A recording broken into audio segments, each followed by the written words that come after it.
The humid air of Manila Bay carried the scent of salt and diesel fuel as Captain Eduardo Mendoza adjusted his leather flying gloves one final time.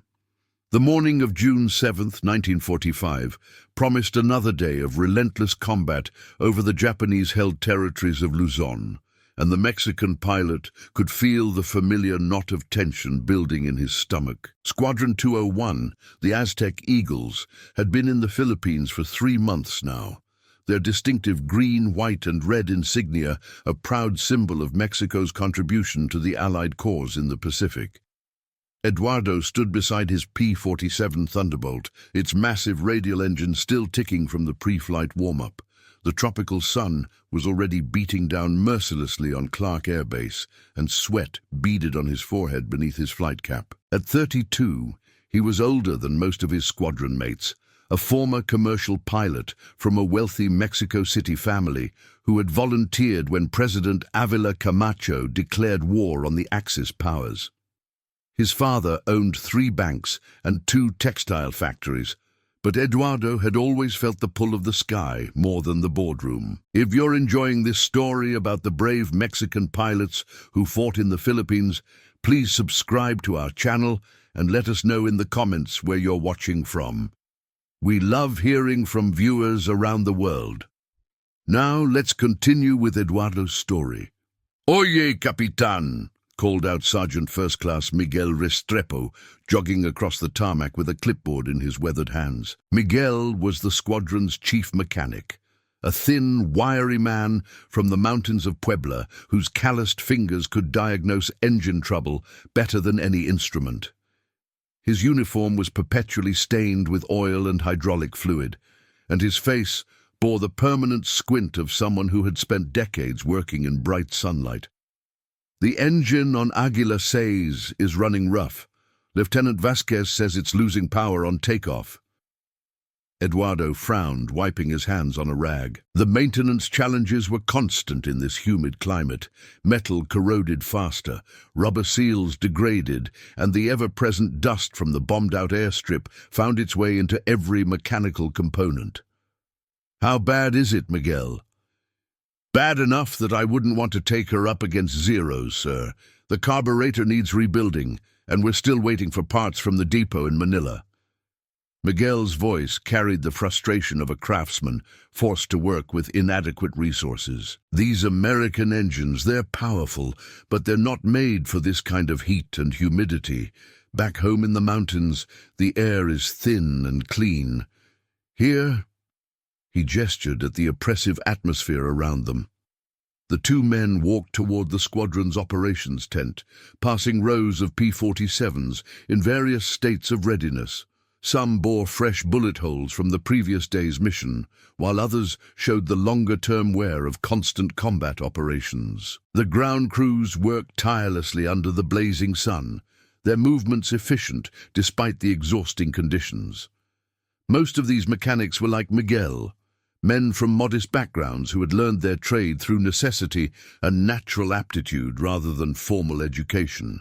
Inside the operations tent, the air was marginally cooler, but thick with cigarette smoke and the constant chatter of radio communications. Major Roberto Fierro, the squadron commander, stood hunched over a map table with several other officers planning the day's missions.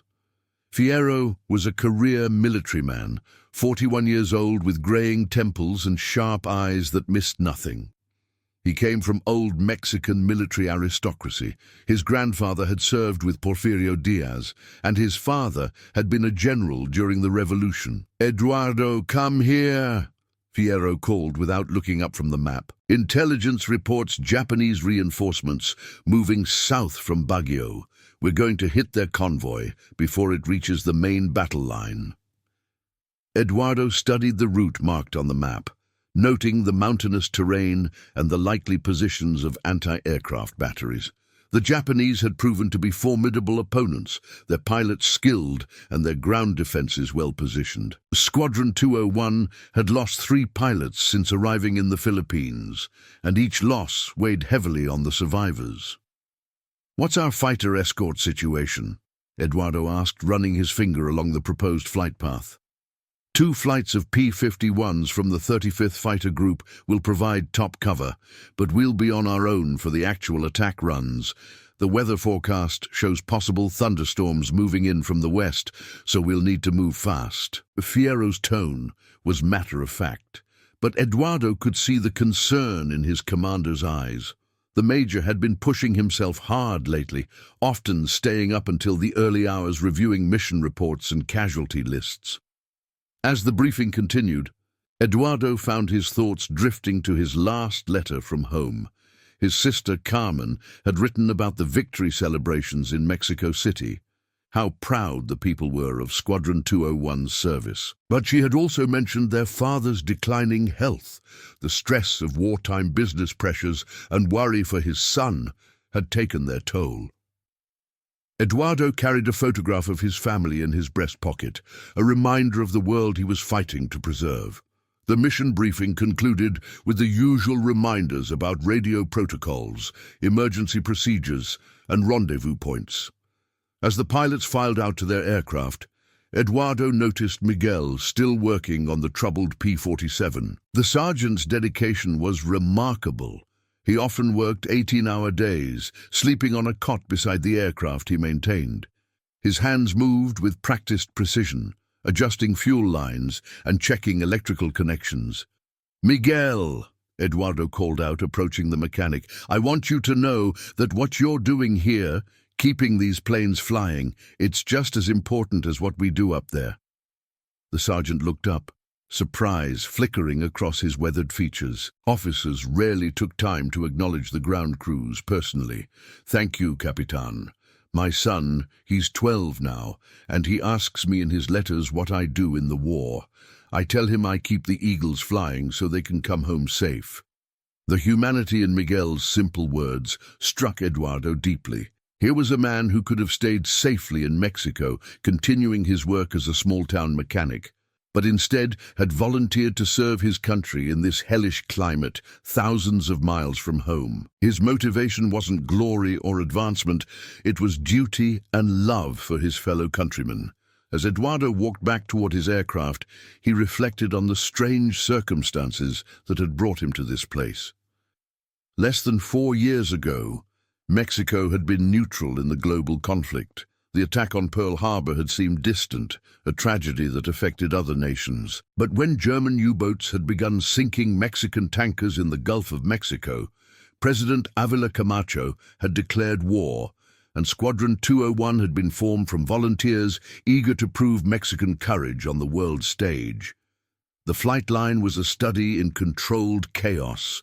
Ground crews swarmed over each aircraft, performing final checks, loading ammunition, and topping off fuel tanks. The distinctive sound of Pratt & Whitney R2800 engines filled the air as pilots began their startup procedures. Eduardo climbed into his cockpit, running through the familiar ritual of switches, gauges, and controls that had become second nature over hundreds of combat hours. "Águila leader, this is Tower. Weather update shows the storm front moving faster than expected. Recommend immediate departure." Eduardo keyed his radio microphone. "Tower, Águila leader copies. Squadron 201 is ready for takeoff." One by one, the 12 P-47s of Squadron 201 thundered down the runway and climbed into the humid Philippine sky. From his position as flight leader, Eduardo could see the lush green mountains of Luzon stretching toward the horizon, their beauty marred by the smoke columns that marked recent battles. Somewhere in those mountains, Japanese forces were preparing for what they knew would be their final stand in the Philippines. The formation flew north at 12,000 feet, the pilots maintaining radio silence while scanning the sky for enemy fighters. Below them, the landscape told the story of a nation at war. Bombed bridges, abandoned villages, and the geometric scars of military installations carved into the jungle. Eduardo thought about the Filipino people caught in the middle of this conflict, their homeland transformed into a battlefield between forces from across the Pacific. After 40 minutes of flight, the convoy came into view, a line of trucks and armored vehicles snaking along a mountain road. The Japanese had learned to move during daylight hours only when absolutely necessary, but this reinforcement effort was apparently critical enough to risk air attack. Eduardo began his attack briefing over the radio, assigning targets and coordinating the assault pattern. Águila flight, this is leader. 12 vehicles, no visible escort. We'll make 2 passes. Odd numbers take the front half, evens take the rear. Watch for ground fire from the ridgeline. The attack unfolded with practiced precision. Eduardo rolled his P-47 into a steep dive, the massive fighter gaining speed as it plummeted toward the convoy. The Japanese had indeed positioned anti-aircraft guns along the route, and streams of tracer fire reached up toward the attacking aircraft. Eduardo's first burst caught a fuel truck, which exploded in a ball of orange flame that sent black smoke billowing across the road. As he pulled out of his dive and climbed for a second pass, Eduardo saw several of his squadron mates engaging targets below. The Thunderbolts were devastating in the ground attack role, their 850 caliber machine guns capable of shredding vehicles and equipment. But the Japanese return fire was intense and accurate. He could see holes appearing in the wings and fuselage of nearby aircraft. On his second pass, Eduardo targeted what appeared to be a command vehicle. His bullets sparked off armor plating before finding vulnerable spots, and he watched as Japanese soldiers scattered into the jungle, seeking cover. The efficiency of the attack was almost clinical, but he tried not to think too much about the human cost. These were the same forces that had brutalized Filipino civilians and Allied prisoners of war. Águila leader, this is Águila 7. I'm hit. Oil pressure dropping fast. Eduardo looked around frantically until he spotted Lieutenant Vasquez's aircraft, black smoke streaming from its engine cowling. The young pilot from Guadalajara was struggling to maintain altitude, his P-47 beginning to trail behind the formation. 7, can you make it back to base? Negative, leader. I'm going to have to put her down, looking for a clear spot now. Eduardo's heart sank as he watched his wingman's aircraft descend toward the jungle-covered mountains. Forced landings in this terrain were rarely survivable, and even if a pilot survived the crash, he faced capture by Japanese forces who had shown little mercy to Allied airmen.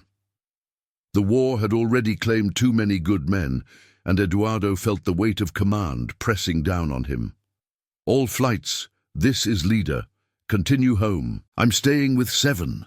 Eduardo followed Vasquez's crippled aircraft as it glided toward what looked like a small clearing in the jungle. The landing was surprisingly smooth, but Eduardo could see the P-47 cartwheel as it hit soft ground, finally coming to rest upside down. He circled low, hoping to see movement from the cockpit, when ground fire from hidden positions forced him to climb away. The flight back to Clark Field was the longest of Eduardo's life. He had lost pilots before, but watching a friend go down never became easier.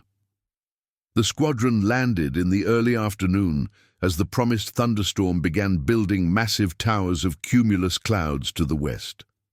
As Eduardo shut down his engine and climbed from his cockpit, he saw Miguel already approaching with his tools and clipboard. How did she run, Capitan?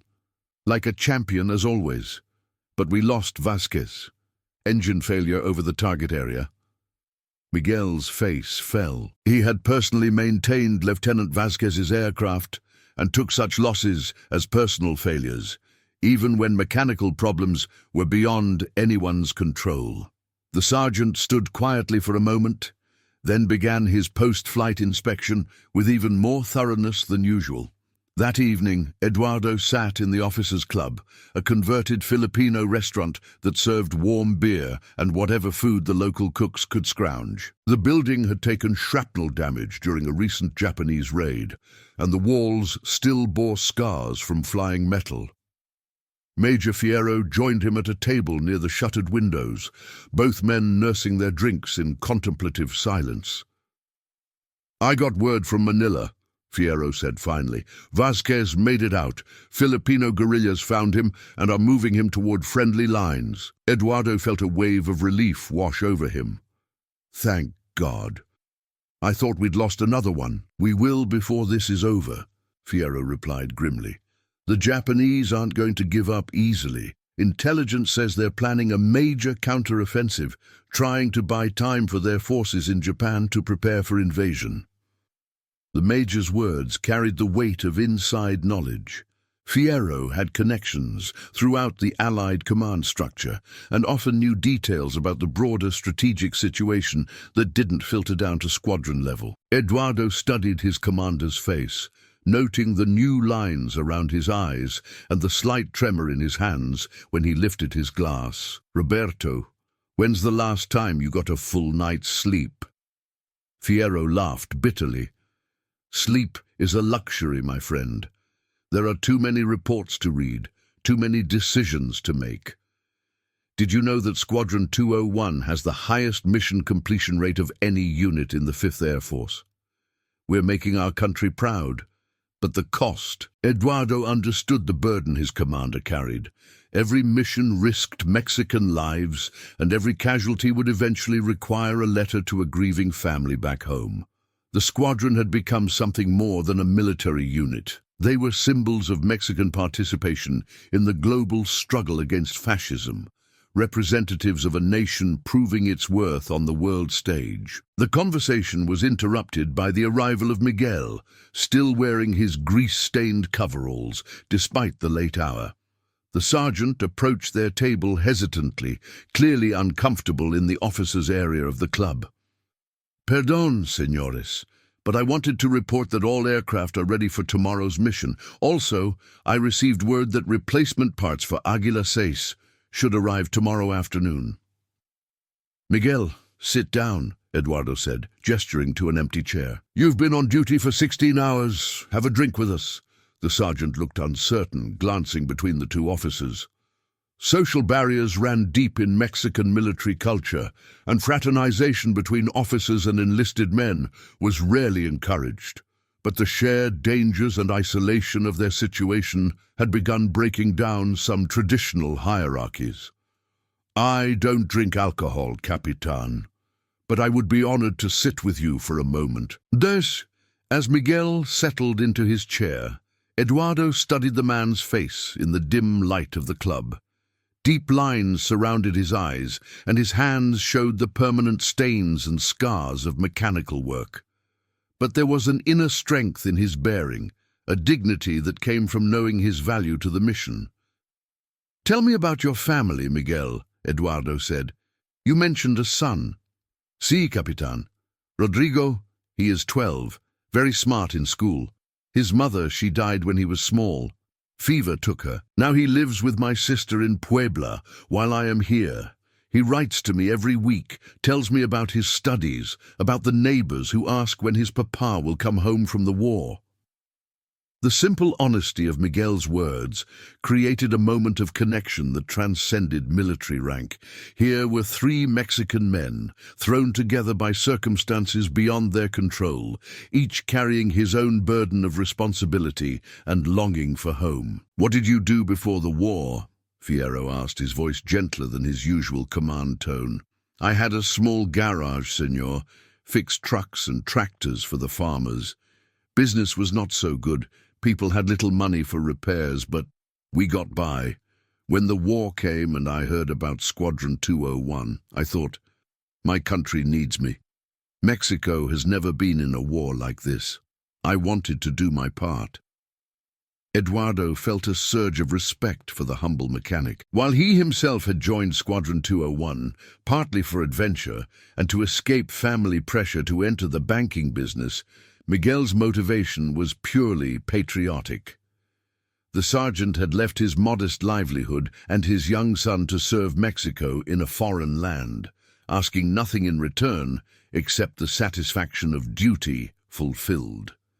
The thunderstorm that had been building all afternoon finally arrived with tropical intensity. Rain drummed on the metal roof of the club, and lightning illuminated the airfield through the window shutters.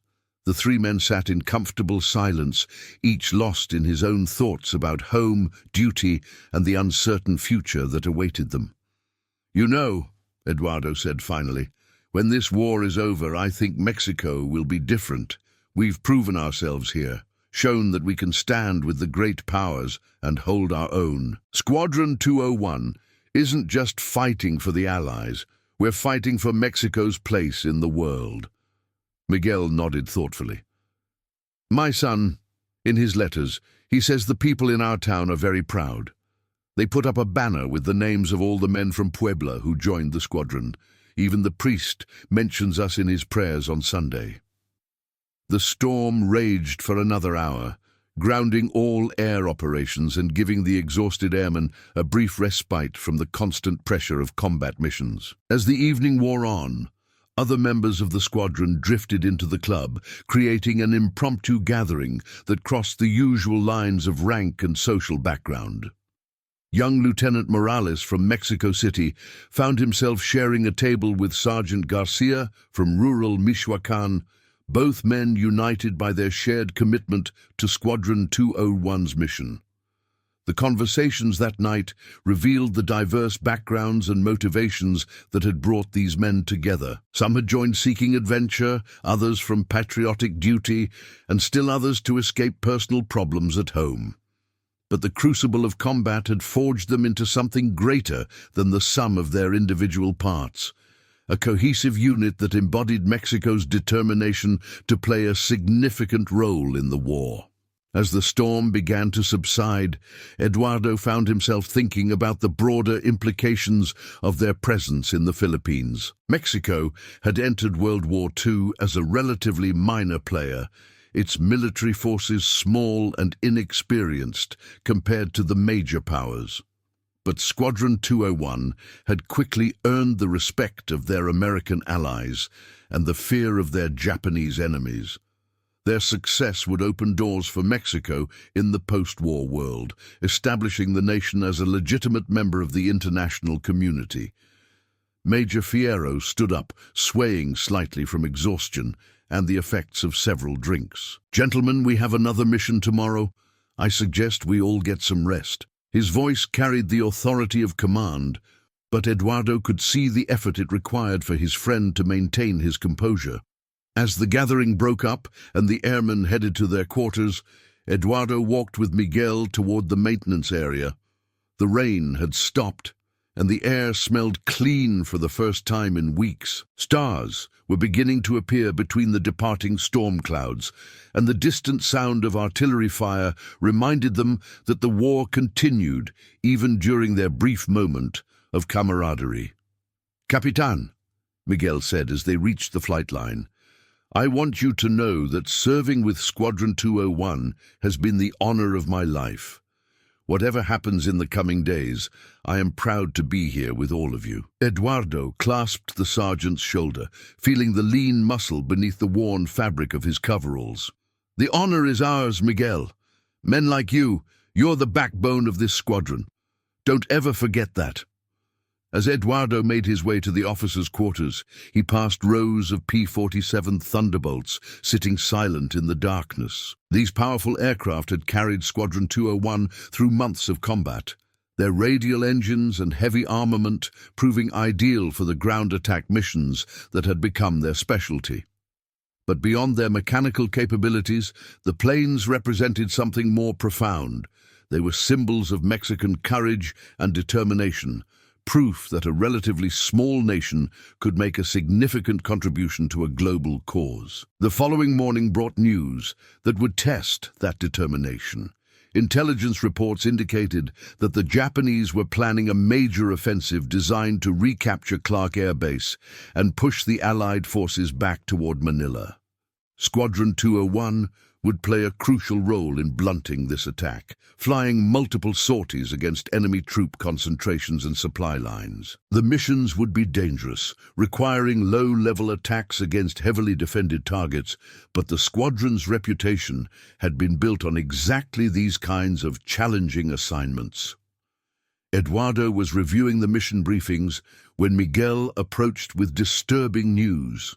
Three of their P-47s were showing signs of serious mechanical problems: cracked engine mounts, damaged hydraulic systems, and worn-out radio equipment. The brutal pace of operations was taking its toll on both men and machines.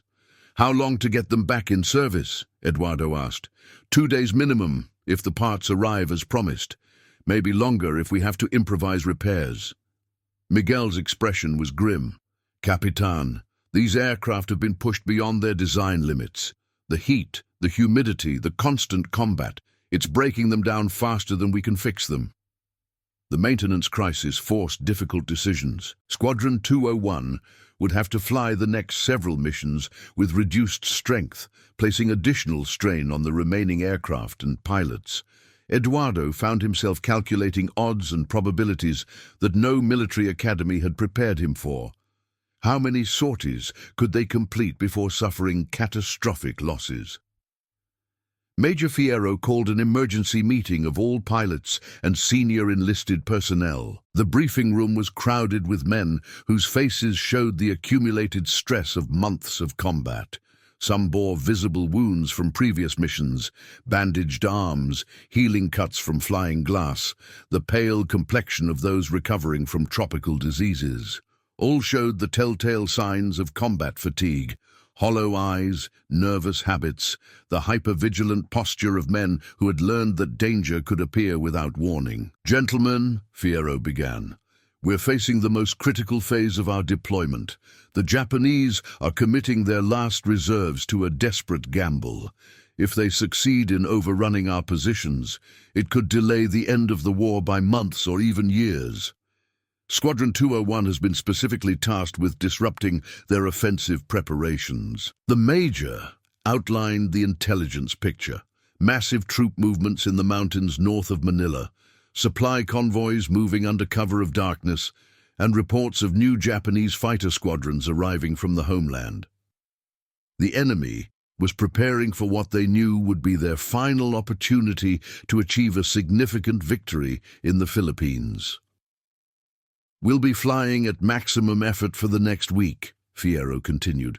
3 sorties per day for every available aircraft. "I know you're tired. I know the equipment is showing wear, but this is why we came here. This is our moment to make the difference."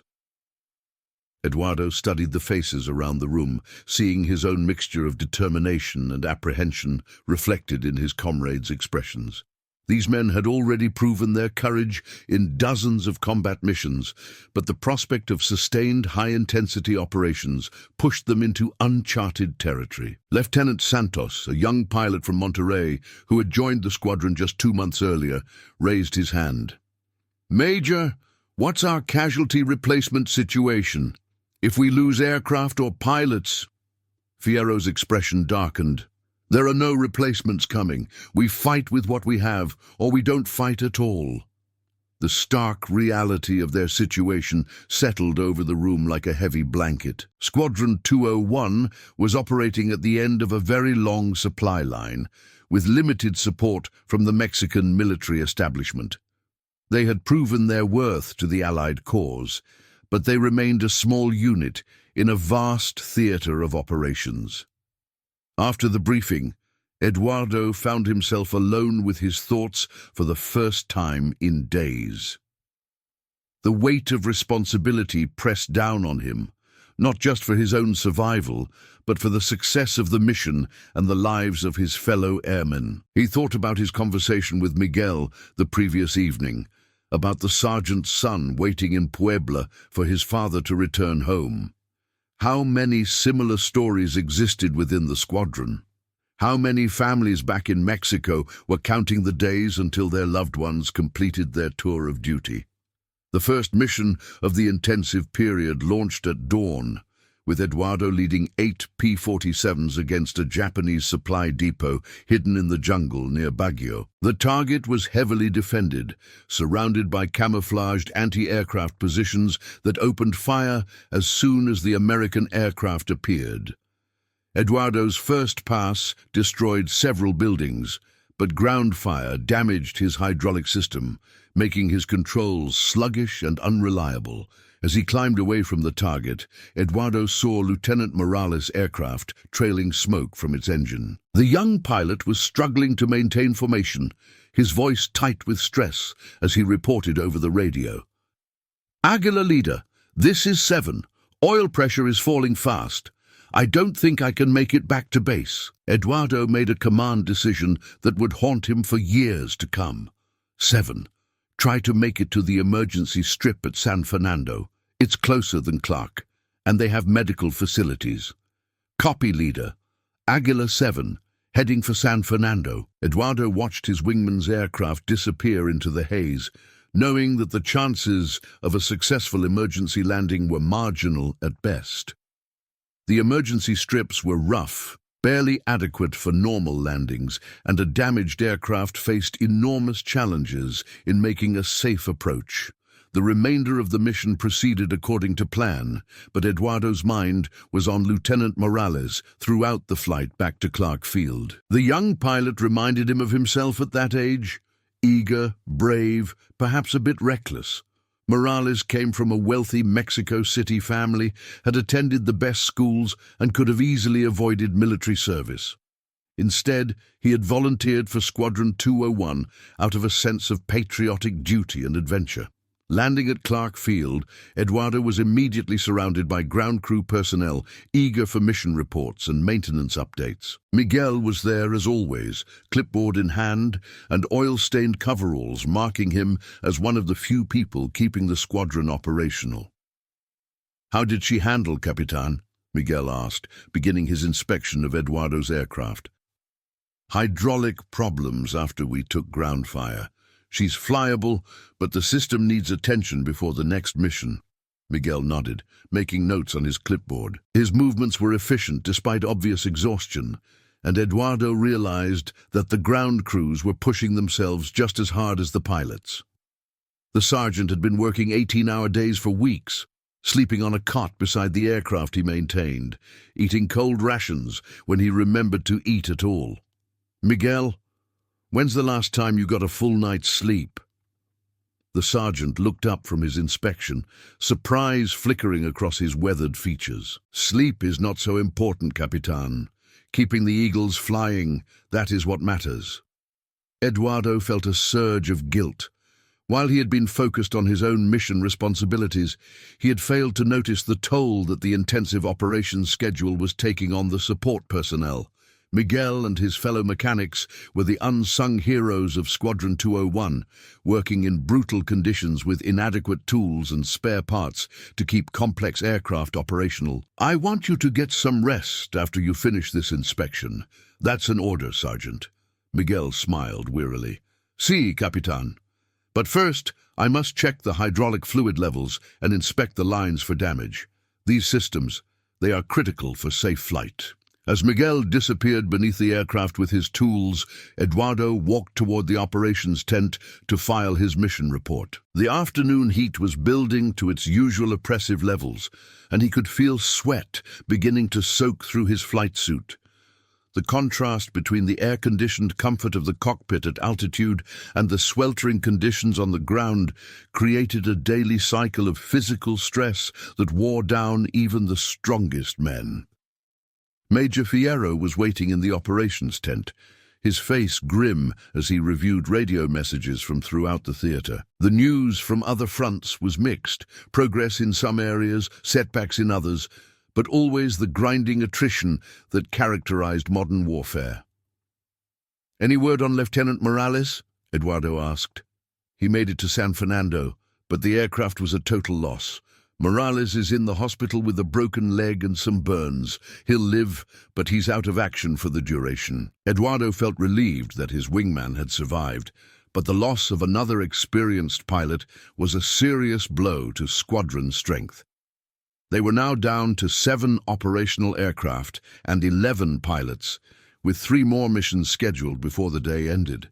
"Roberto, we can't sustain this pace much longer. The men are exhausted, and the aircraft are falling apart faster than we can fix them." Fierro looked up from his paperwork, and Eduardo was shocked by the change in his friend's appearance. The major had lost weight.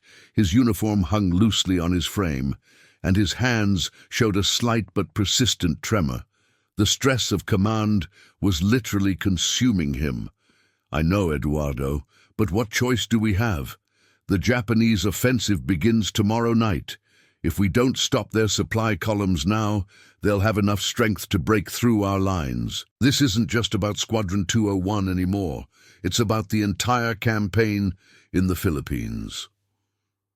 The burden of strategic importance weighed heavily on both men. They had volunteered to prove Mexican courage and skill, but now found themselves playing a crucial role in determining the outcome of major military operations. The success or failure of their missions could affect thousands of Allied troops and potentially extend the war by months. As evening approached, Eduardo walked the flight line, checking on his aircraft and visiting with the ground crews who were preparing for night operations. The tropical sunset painted the sky in brilliant shades of orange and red, a beautiful backdrop to the grim business of war. The sound of distant artillery fire provided a constant reminder that enemy forces were only a few dozen miles away, preparing for their own decisive effort. He found Miguel still working on the hydraulic system, his tools spread around the landing gear of Eduardo's P-47. The sergeant's movements had slowed noticeably, and Eduardo could see the effects of chronic exhaustion in every gesture. "Miguel, I thought I ordered you to get some rest." "Almost finished, Capitan. Just need to test the pressure levels and inspect the backup system." Miguel's voice carried the stubborn determination that had made him invaluable to the squadron's operations. Eduardo knelt beside the aircraft, watching as the sergeant completed his meticulous inspection. The attention to detail was remarkable. Every fitting checked, every line examined for signs of wear or damage. This level of care was what kept pilots alive in combat, and Eduardo suddenly understood why Miguel drove himself so hard. Each aircraft that left the ground carried the life of a Mexican pilot, and the sergeant's perfectionism was his way of ensuring that his countrymen returned safely. "You know," Eduardo said quietly, "my father always told me that the most important people in any organization are the ones who do the work that nobody sees. I think he would be impressed by what you do here." Miguel looked up from his work, tools still in his hands. "Your father, he is a wise man, Capitan. In my village, we have a saying, 'The tree is only as strong as its roots.' You pilots, you are the leaves and branches that everyone sees. But we mechanics, we are the roots that keep the tree alive." The simple wisdom of the sergeant's words struck Eduardo deeply. Here was a man who understood his place in the larger mission, who took pride in work that would never earn him medals or recognition. Miguel's dedication represented the best of Mexican character: quiet dignity, unwavering loyalty, and a willingness to sacrifice for the greater good. As they talked, other ground crew members continued their preparations for the night mission. The work never stopped, refueling, rearming, checking systems, and making the hundreds of small adjustments that kept complex aircraft operational. These men came from all corners of Mexico, from mountain villages and coastal towns, from farms and factories. They had volunteered for dangerous duty far from home, driven by the same patriotic impulse that had motivated the pilots. The night mission launched at 0200 hours, targeting Japanese troop concentrations that were moving under cover of darkness. Eduardo led 6 aircraft through moonless skies, navigating by dead reckoning and occasional glimpses of recognizable terrain features. The darkness that concealed them from enemy fighters also made accurate bombing nearly impossible, forcing them to rely on the distinctive sound of truck engines and the occasional flash of unshielded headlights. The attack achieved tactical surprise, but the results were difficult to assess in the darkness. Eduardo's aircraft took light ground fire during the strafing run, nothing serious enough to affect flight performance, but a reminder that the Japanese were learning to defend their movements more effectively. As the squadron climbed away from the target area, he could see fires burning in their wake. evidence that some of their ordnance had found its mark. The flight back to Clark Field was routine until Lieutenant Campos reported engine trouble. The young pilot from Veracruz had joined Squadron 201 just 3 weeks earlier, replacing a pilot who had completed his tour. His voice over the radio carried the tension of a man dealing with his first serious mechanical emergency. Águila leader, this is 4. Engine is running rough and losing power. Oil temperature is climbing fast. Eduardo moved his aircraft closer to Campos's P-47, using his landing lights to inspect the other plane's engine cowling. Even in the dim light, he could see oil streaking back from the engine compartment, a clear sign of internal damage that would only get worse with continued operation. 4. Shut down immediately and prepare for emergency landing. There's a grass strip about 10 miles south of our position. Leader, I can't see anything down there. It's too dark for a safe approach. Eduardo faced the kind of command decision that had no good options. Attempting a night landing on an unfamiliar strip was extremely dangerous, but continuing to fly with a damaged engine was equally risky. He made the choice that his training and experience dictated. 4. Maintain current heading and altitude. We'll escort you back to Clark and attempt a night landing there. Emergency crews will be standing by. The remaining flight to Clark Field tested everyone's nerves. Campos's engine continued to deteriorate, requiring constant adjustments to maintain even minimal power. Eduardo coordinated with the control tower, ensuring that crash and medical crews were positioned along the runway. The night landing would be challenging even under normal circumstances. Attempting it with a crippled aircraft pushed the limits of both skill and luck. Clark Field's runway lights came into view just as Campos's engine finally seized completely. The young pilot would have to make a dead-stick approach, with no power to correct for errors in judgment or unexpected wind conditions. Eduardo watched helplessly as his squadron mate lined up for final approach, the silence from his engine creating an eerie contrast to the steady rumble of the escorting aircraft. The landing was a masterpiece of flying skill and nerve.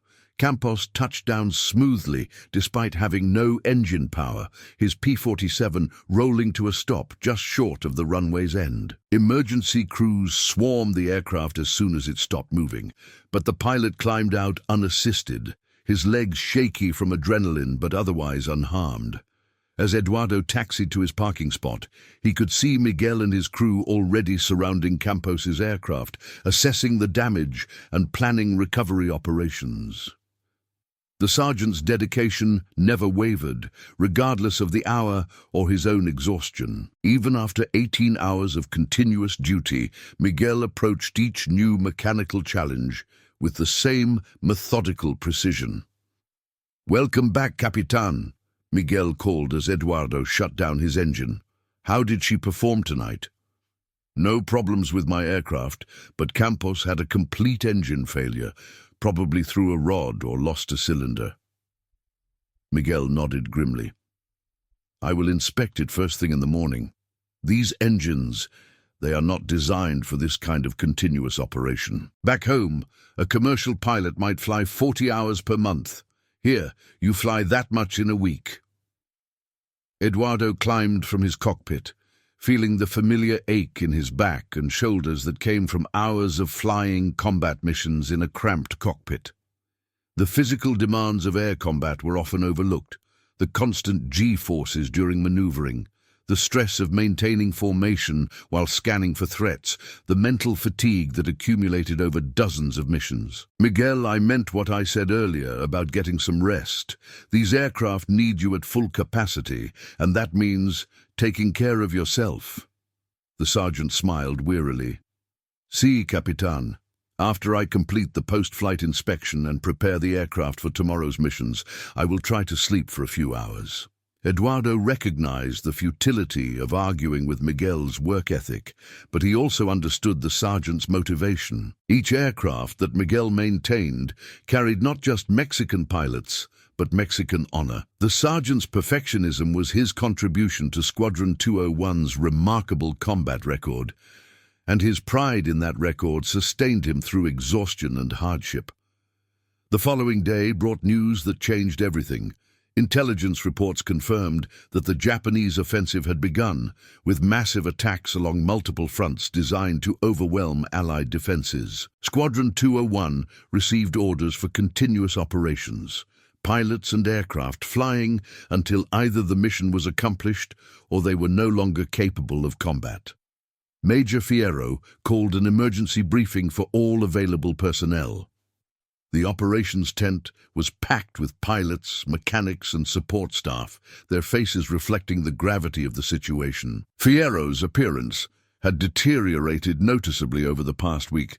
His uniform hung loosely, his hands showed a persistent tremor, and his voice carried the strain of command under impossible circumstances.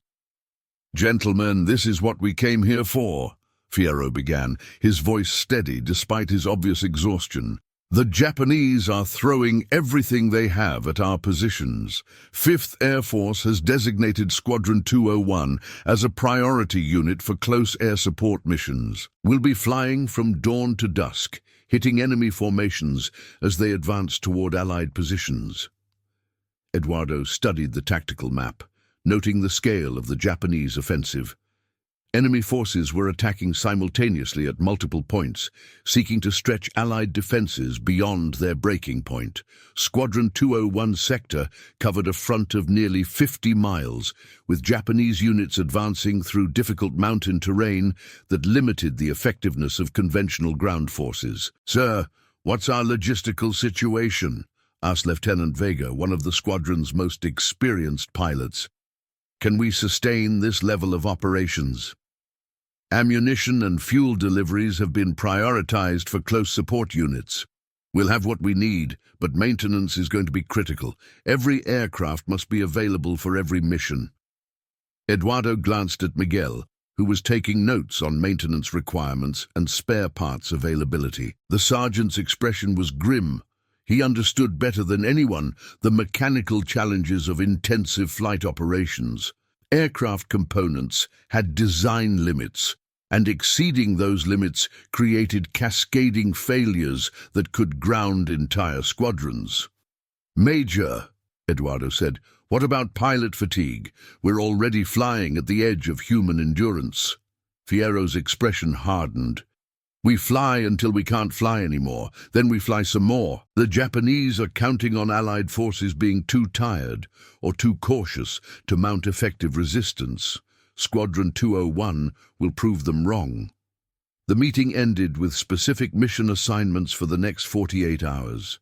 Eduardo would lead the first strike of the day against a Japanese armored column advancing toward the strategic town of Cabanatuan. The mission would require precise timing and coordination with ground forces, as Allied infantry was retreating through the same area where Japanese forces were advancing. As pilots filed out to prepare their aircraft, Eduardo noticed Miguel organizing his maintenance crew for the intensive operations period. The sergeant had divided his men into teams, creating redundancy in critical skills and ensuring that work could continue around the clock. His planning was methodical and thorough, reflecting years of experience in keeping complex machinery operational under adverse conditions. "Miguel," Eduardo called, approaching the maintenance area, "I wanted to thank you personally for everything you and your crew have done. Squadron 201's success is built on your dedication." The sergeant looked up from his checklist, surprise flickering across his weathered features. "Capitan, we are all serving Mexico together. Your courage in the air, our work on the ground, it is the same mission." Eduardo was struck by the simple dignity of Miguel's response.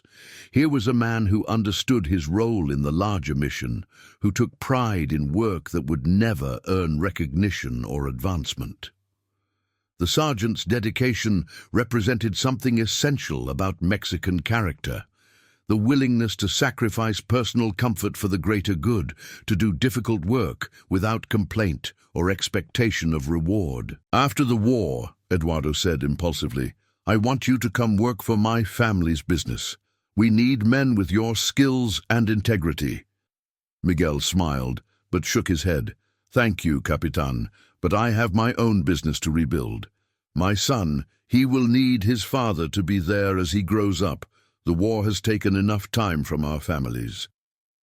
The first mission launched at sunrise, with Eduardo leading 6 P-47s toward the advancing Japanese column. Intelligence had located the enemy force, moving along a mountain road, but reaching the target required flying through a valley known to be heavily defended by anti-aircraft batteries. The tactical situation was complicated by the presence of retreating Allied forces in the same area. Positive identification of targets would be critical to avoid friendly fire incidents. As the squadron approached the target area, Eduardo could see the dust clouds kicked up by vehicles moving along the valley floor.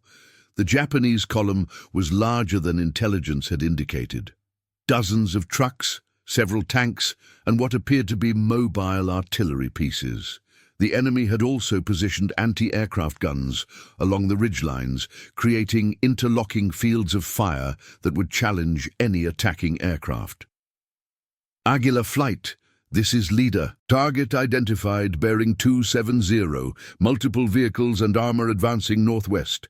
Watch for ground fire from the ridgelines. Eduardo rolled his P-47 into a steep attack dive, the massive fighter gaining speed as it plummeted toward the enemy column.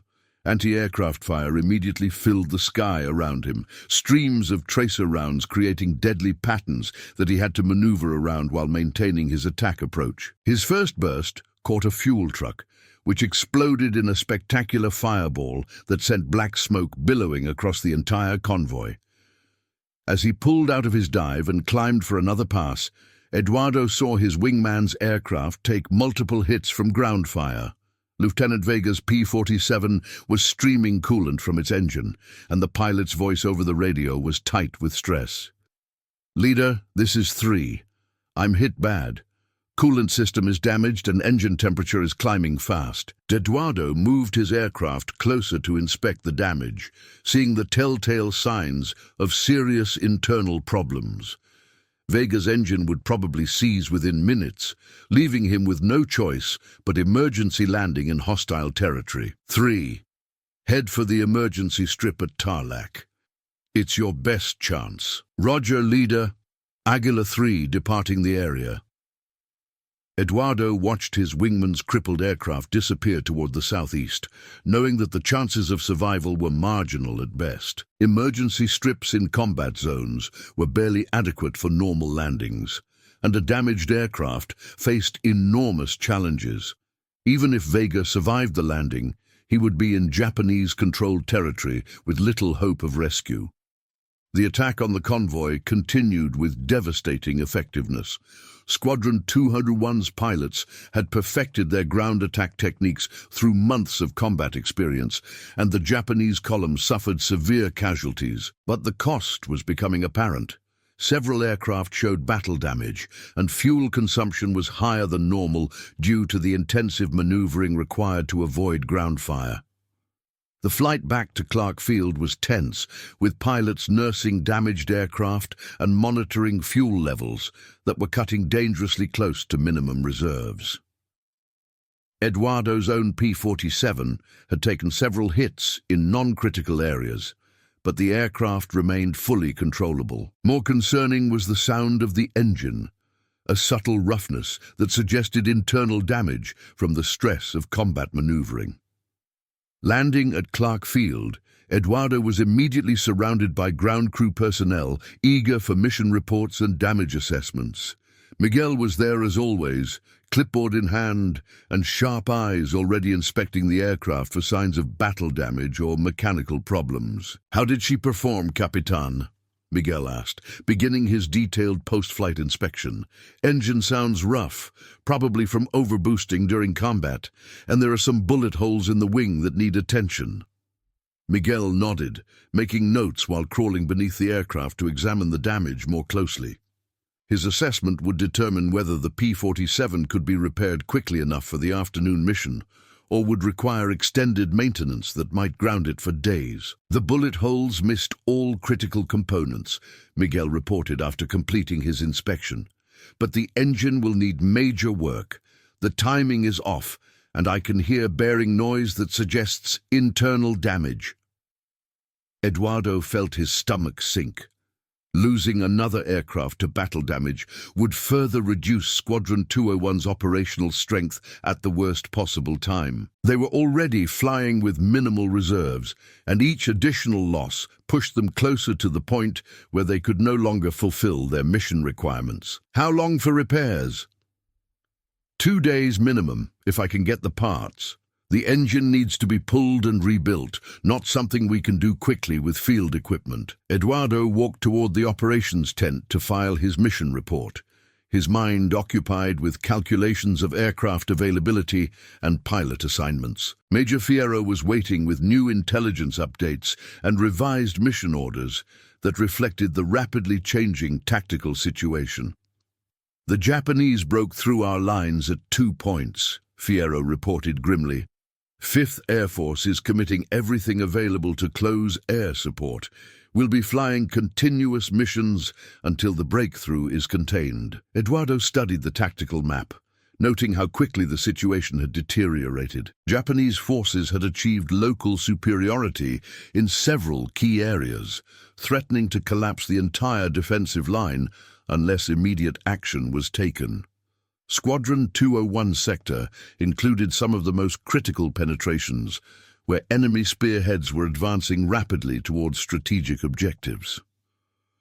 "What about pilot rest and aircraft maintenance?" Eduardo asked. "We're already operating beyond normal limits."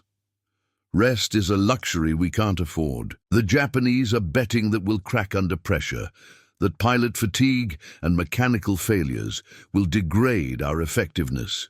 We have to prove them wrong." The afternoon mission launched with only 5 operational aircraft. The smallest formation, Squadron 201, had flown since arriving in the Philippines. Eduardo led the reduced flight toward a Japanese armored spearhead that was advancing through a valley only 30 miles from Clark Field. The proximity of enemy forces to their home base added urgency to an already critical mission. The target area was a scene of chaos and destruction. Japanese tanks and infantry were advancing through a valley where Allied forces had been conducting a fighting retreat. Burning vehicles and demolished buildings marked the path of the enemy advance, and Eduardo could see Allied troops taking up defensive positions in the hills overlooking the valley. "Águila flight, this is leader. Target identified. Enemy armor advancing through the valley. Watch for friendly forces on the ridgelines."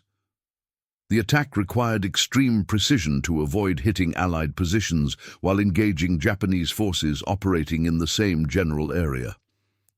Eduardo's first pass destroyed 2 tanks with direct hits, but return fire from mobile anti-aircraft guns damaged his aircraft's hydraulic system. The P-47's controls became sluggish and difficult to manage, requiring constant compensation to maintain level flight.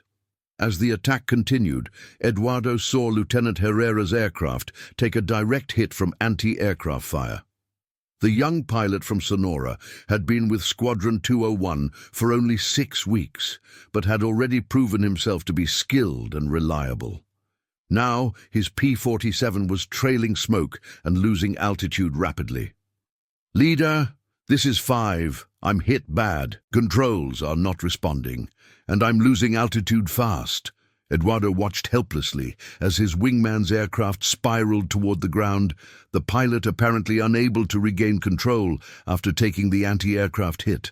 The P-47 impacted in a ball of flame, with no sign of the pilot escaping before the crash. The loss of Lieutenant Herrera was a devastating blow to squadron morale and operational capability. Squadron 201 was now down to 4 operational aircraft and 8 pilots, with 3 more missions scheduled before the day ended. The mathematics of attrition were becoming impossible to ignore. At their current loss rate, the squadron would cease to exist within a week. As the surviving aircraft climbed away from the target area, Eduardo's damaged hydraulic system finally failed completely. His controls locked up, leaving him with no ability to maneuver the aircraft normally. Emergency procedures called for attempting manual reversion, but the P-47's backup systems were limited and difficult to operate under combat conditions. Clark Tower, this is Águila Leader. Emergency declared. Hydraulic failure with complete system loss. Requesting immediate landing clearance. Águila Leader cleared for immediate approach. Runway 27. Emergency equipment is standing by. Eduardo lined up for final approach with his aircraft barely under control, using engine power and trim tabs to maintain something resembling normal flight attitude. The landing was more controlled crash than normal arrival, with his P-47 bouncing twice before settling onto the runway and rolling to a stop near the far end. Miguel and his crew reached the aircraft before Eduardo had finished his shutdown procedures, their faces showing relief that their squadron commander had survived another close call. The sergeant immediately began assessing the damage while emergency crews checked for fire or fuel leaks. "Capitan, you are becoming very expensive to maintain," Miguel said with a weak smile. "This aircraft will need major hydraulic work before it can fly again." Eduardo climbed from his cockpit on unsteady legs, the effects of adrenaline and combat stress taking their toll. Squadron 201 was now down to 3 operational aircraft, with no immediate prospects for replacement. The intensive operations of the past week had pushed men and machines beyond their design limits, creating a cascade of failures that threatened the unit's continued existence. "Miguel, I need your honest assessment. How many aircraft can we keep operational?" The sergeant paused in his inspection, considering his response carefully. "With the spare parts we have on hand, maybe 2 aircraft for certain, possibly 3 if we cannibalize components from the most damaged planes. But Capitan, even those will need constant maintenance to remain airworthy." Eduardo felt the weight of command pressing down on him more heavily than ever before. Squadron 201 had achieved remarkable success during their deployment, earning respect from Allied commanders and fear from Japanese forces. But success had come at an enormous cost in both human and material terms, and that cost was accelerating beyond sustainable levels. That evening, Eduardo found Major Fierro in his quarters, hunched over a stack of casualty reports and maintenance summaries. The Major's appearance had deteriorated shockingly over the past few days. He looked gaunt and hollow-eyed, his hands showing the persistent tremor that indicated severe stress and exhaustion. "Roberto, we need to talk about the squadron's condition. We're down to 3 operational aircraft, and we've lost 2 pilots in the past week. At this rate, Squadron 201 will cease to exist within days." Fierro looked up from his paperwork, and Eduardo was shocked by the change in his friend's appearance. The confident commander who had led them through months of successful operations had been replaced by a man pushed beyond his breaking point. "I know, Eduardo, but what choice do we have? 5th Air Force is depending on us to hold this sector. If we withdraw now, Japanese forces will break through and threaten Manila itself." Eduardo sat down across from his commander, studying the man who had become both friend and mentor during their time in the Philippines. Fierro's dedication to duty was admirable, but his refusal to acknowledge the squadron's limitations was becoming dangerous. "We've proven Mexican courage beyond any doubt. But courage without wisdom becomes mere stubbornness. We need to be realistic about what we can accomplish with 3 aircraft and 8 exhausted pilots." The conversation was interrupted by Miguel's arrival, the sergeant appearing in the doorway with obvious reluctance to intrude on the officers' discussion. His coveralls were even more stained than usual, and his face showed the accumulated fatigue of weeks without adequate rest. "Perdón, señores, but I have the maintenance report you requested."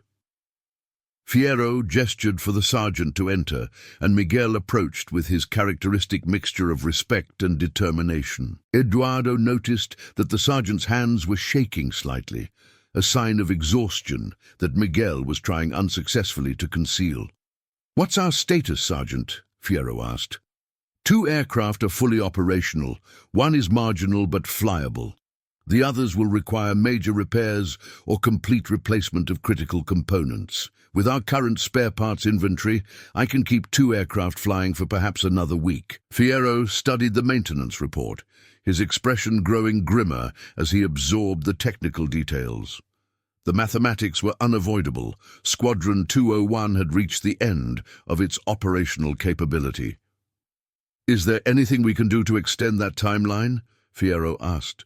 Miguel hesitated before responding, clearly uncomfortable with delivering unwelcome news to his commanding officer. "Major, I have been cannibalizing parts from damaged aircraft to keep others flying. We are operating beyond all safety margins. These engines were designed for commercial operation with extensive maintenance periods. We are asking them to perform at combat power continuously in tropical conditions with minimal maintenance support." Eduardo watched his friend absorb this information, seeing the internal struggle between duty and reality playing out across Fierro's features. The Major had built his career on successful completion of impossible missions, but even he could not argue with mechanical limitations. "Thank you, Sergeant. Continue doing whatever is necessary to maintain maximum operational capability." After Miguel left, Eduardo and Fierro sat in silence, each lost in his own thoughts about the future of Squadron 201. The Mexican pilots had proven themselves equal to the best in the world, but they had reached the point where further operations would amount to suicide without any corresponding military benefit. "Eduardo," Fierro said finally, "I've been thinking about writing a letter to my wife, explaining what we've accomplished here, what it means for Mexico's future. I want her to understand why this mission was important, why the sacrifice was worthwhile." Eduardo felt a chill at his friend's words. Fierro was talking like a man preparing for death, someone who had accepted that he would not survive the coming battles. "Roberto, you're going to write that letter after the war, when we're all back in Mexico City celebrating our homecoming. Squadron 201 has a future beyond these next few days." Fierro smiled sadly. "I hope you're right, my friend. But I've read the intelligence reports.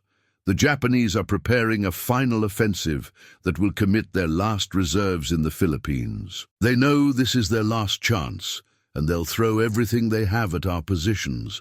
The following morning brought orders for what would become Squadron 201's final mission as a complete operational unit.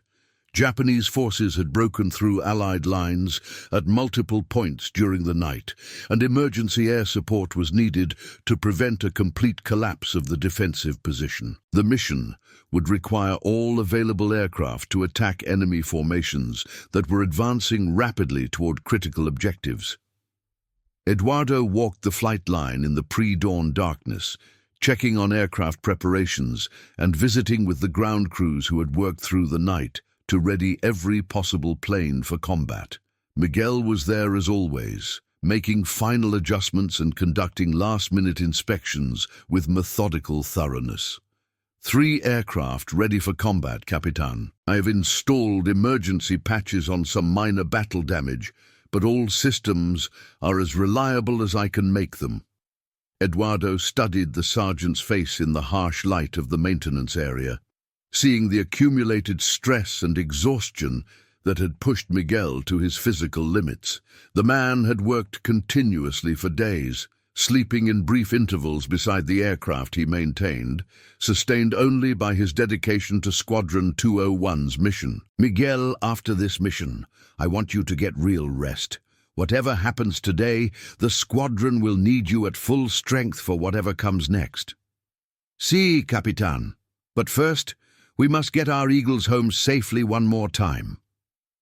Eduardo climbed into his cockpit as the first light of dawn appeared on the horizon, beginning the familiar ritual of switches and procedures that had become second nature through hundreds of combat missions. The P-47's engine started immediately, Miguel's maintenance ensuring perfect mechanical reliability despite the aircraft's accumulated battle damage and operational wear.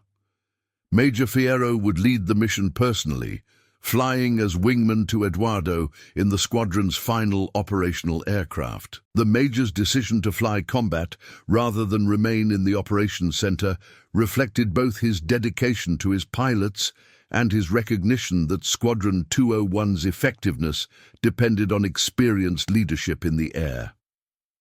Águila flight. This is Tower. Weather is clear with light winds from the southeast. Japanese forces are reported advancing along multiple axes toward Cabanatuan.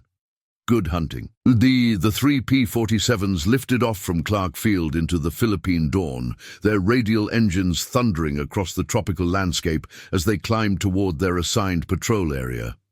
Eduardo felt the familiar mixture of anticipation and dread that preceded every combat mission, knowing that this would likely be Squadron 201's most critical engagement. As they approached the target area, the scope of the Japanese offensive became apparent. Enemy forces were advancing simultaneously along several valley roads, their columns stretching for miles through the mountainous terrain. The tactical situation was desperate. Allied ground forces were conducting fighting withdrawals while trying to establish new defensive positions, but Japanese pressure was relentless and coordinated. Águila flight. This is Leader. Multiple enemy columns identified. We'll take them from north to south, single passes to maximize coverage. Eduardo rolled his P-47 into its final combat dive, the massive fighter gaining speed as it plummeted toward the enemy formation below. Anti-aircraft fire filled the sky immediately, streams of tracer rounds creating deadly patterns that required constant maneuvering to avoid. His first burst caught a command vehicle, which exploded in a spectacular fireball that disrupted the entire column's advance. As he climbed away from his target, Eduardo saw Major Fierro's aircraft take multiple hits from concentrated ground fire. The Major's P-47 was streaming smoke from its engine and losing altitude rapidly, clearly in serious trouble. Leader, this is 2. I'm hit bad. Engine is seizing and I'm losing control. Eduardo watched helplessly as his commanding officer's aircraft spiraled toward the ground, the Major apparently unable to regain control after taking the anti-aircraft hits. The P-47 impacted in a remote valley, disappearing in a ball of flame with no sign of the pilot escaping before the crash. The loss of Major Fierro was a devastating blow that changed everything for Squadron 201. Eduardo automatically assumed command of the mission and the squadron, but with only 2 operational aircraft remaining, their combat effectiveness had been reduced to symbolic levels. Clark Base. This is Águila Leader. Major Fierro is down. I'm assuming command and returning to base with remaining aircraft. The flight back to Clark Field was the most difficult of Eduardo's military career. He had lost his commanding officer and friend, a man who had embodied the best of Mexican military tradition and personal courage. Fierro's death marked the effective end of Squadron 201 as a combat unit, though the squadron would officially continue operations for several more weeks with replacement aircraft and personnel. Landing at Clark Field, Eduardo was met by Miguel and the remaining ground crew, their faces reflecting the grief and shock that came with losing a respected commander. The sergeant approached Eduardo's aircraft as soon as it stopped moving, beginning his post-flight inspection, while clearly struggling with the emotional impact of Major Fierro's death. "Capitan," Miguel said quietly, "the Major was a good man, a true leader. Squadron 201 will not be the same without him." Eduardo climbed from his cockpit, feeling the weight of command settling on his shoulders. As the senior surviving pilot, he would inherit responsibility for the squadron's remaining operations and eventual redeployment to Mexico. The mission that had begun with such high hopes and patriotic enthusiasm was ending in tragedy and loss. The final weeks of Squadron 201's deployment were a mixture of limited combat operations and preparation for return to Mexico. Replacement aircraft and pilots arrived from the United States, but the unit's character had been fundamentally changed by the losses sustained during the intensive operations period. Eduardo found himself commanding men he barely knew, flying missions that felt more like training exercises than combat operations. Miguel continued his maintenance duties with the same dedication he had always shown, but Eduardo could see that the sergeant was struggling with his own demons. The loss of Major Fierro and several pilots, whose aircraft Miguel had personally maintained, weighed heavily on the humble mechanic from Puebla. "Miguel," Eduardo said one evening, finding the sergeant working alone in the maintenance area, "I want you to know that what happened to the Major and the others, none of that was your fault. You gave us aircraft that performed flawlessly under impossible conditions." The sergeant looked up from his work, tears visible in his eyes, for the first time since Eduardo had known him. "Capitan, I keep thinking that if I had worked harder, if I had found better ways to maintain the engines, maybe they would have made it home." Eduardo felt his own emotions threatening to overwhelm him. The guilt and second-guessing that followed combat losses was something every commander experienced, but seeing it affect Miguel, who had sacrificed so much for the squadron's success, was particularly painful. "Miguel, you kept Squadron 201 flying when other units were grounded by maintenance problems. Every pilot who made it home did so because of your skill and dedication. Major Fierro knew that, and he was grateful for everything you did." The conversation was interrupted by the arrival of orders that would change both their lives. Squadron 201 was being recalled to Mexico, where the pilots would be honored as national heroes, and the unit would be reorganized for potential future deployments. For Eduardo, this meant promotion and assignment to high-level positions within the Mexican Air Force. For Miguel, it meant return to his son and the opportunity to rebuild the life that war had interrupted. "What will you do when we get back to Mexico?" Eduardo asked. Miguel smiled for the first time in weeks. "First, I will hug my son and tell him about the brave pilots I served with. Then I will rebuild my garage. But I think I will also teach young men about aircraft engines. The war has shown Mexico that we need skilled mechanics and technicians." Eduardo realized that Miguel's vision represented the larger impact of Squadron 201's service. The technical skills and organizational experience gained in the Philippines would benefit Mexico for decades to come, as veterans like Miguel shared their knowledge with a new generation of aviation professionals. "Miguel, I still mean what I said about working for my family's companies. We're going to need men with your skills and integrity as Mexico modernizes its economy." The sergeant considered the offer carefully before responding. "Capitan, I am honored by your confidence in me. After I spend time with my son and rebuild my business, perhaps we can talk about how I might serve Mexico in other ways." As Squadron 201 prepared for redeployment, Eduardo reflected on the transformation that combat had wrought in all of them.